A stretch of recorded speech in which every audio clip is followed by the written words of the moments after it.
باورم نمیشه عزیزم، دل بریدی به این زودی، نمیذاشتی اشک بریزم، تو اینجوری نبودی،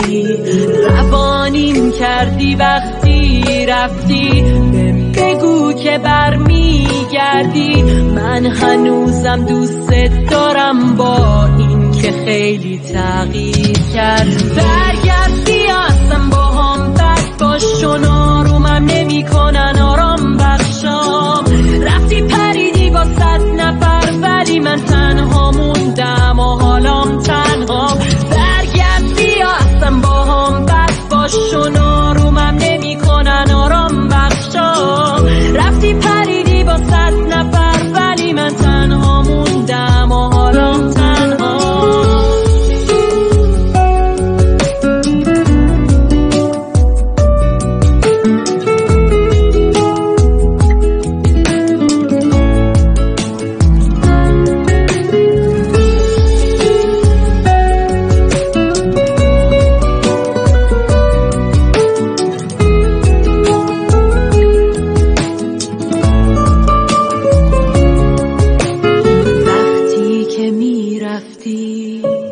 با بغض نگات کردم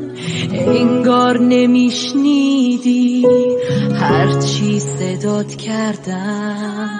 وابسته بودم من حتی به بحثامون، اما تهش چی شد خالی دستامون،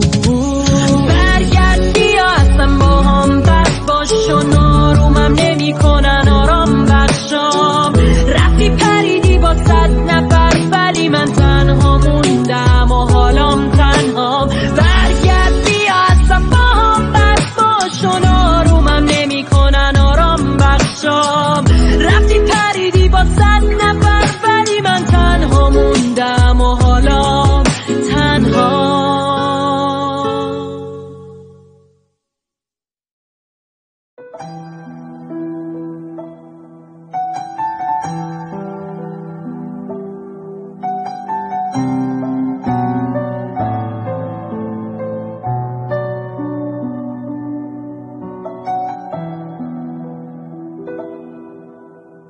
عشق مثل یه خوابه،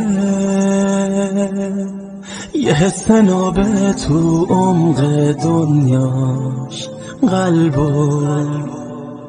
میکنه از جاش، عشق میرسه از راه عطرش همه دنیا تو میگیره، میری هر جا که میره،